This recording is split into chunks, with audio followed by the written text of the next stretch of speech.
احتیاط کا تقاضا یہی تھا کہ مرے ہوئے شیر کے قریب بھی جانے سے پہلے مکمل اطمینان کر لینا چاہیے کہ اس میں رتی برابر سانس بھی باقی ہے یا نہیں۔ بصورت دیگر حالات توقع کے برخلاف بھی ثابت ہو سکتے تھے۔ ایسا غیر متوقع حادثہ میری شکاری زندگی کے دوران میں پیش آ چکا ہے۔ ماحول کچھ ایسا ہی تھا جیسا اس وقت تھا۔ میں رائفل تھامے مچان پر برائے چمان تھا۔ میرے ہمراہ مچان پر ایک ایسا دیہاتی بھی موجود تھا جس کی ماں کو آدم خور شیر نے ہلاک کیا تھا اور گوشت سے پیٹ بھر جانے کے بعد بقایا جات کو خشک پتوں اور گھاس کے درمیان چھپانے کے بعد قریبی واقع رہائش گاہ میں آرام کرنے کی نیت سے چلا گیا۔ میں نے لاش کے بقایا جات کے قریب درخت پر مچان باندھی اور دیہاتی کی ضد کو مد نظر رکھتے ہوئے اسے بھی مچان پر بیٹھنے کی اجازت دے دی۔ تمام رات انتظار کرتے رہنے کے بعد صبح فجر کے وقت سے کچھ پہلے شیر نے گارے کی جانب رخ کیا۔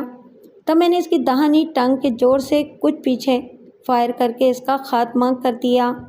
گولی یقیناً شیر کے دل میں لگی۔ وہ کلا بازی کھا کر گارے کے پاس زمین پر چاروں شانے چت گر گیا۔ کچھ دیر تڑپتے رہنے کے بعد خاموش ہو گیا۔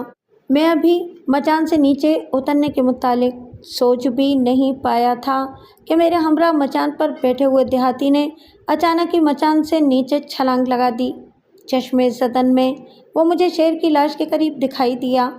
اس نے نفرت کے عالم میں پہلے شیر کے جسم پر تھوکا، پھر اسے ٹھوکر مارنے کی کوشش کی۔ شیر جنگل کا بادشاہ گردانا چاہتا ہے۔ وہ اس تذلیل کو برداشت نہیں کر پایا۔ اس میں کچھ جان ابھی باقی تھی۔ دیہاتی کی ٹھوکر لگنے سے پہلے اس نے اپنے آدھے جسم کو اوپر اٹھا لیا اور سیدھے ہاتھ کا تھپڑ دیہاتی کے چہرے پر رسید کر دیا۔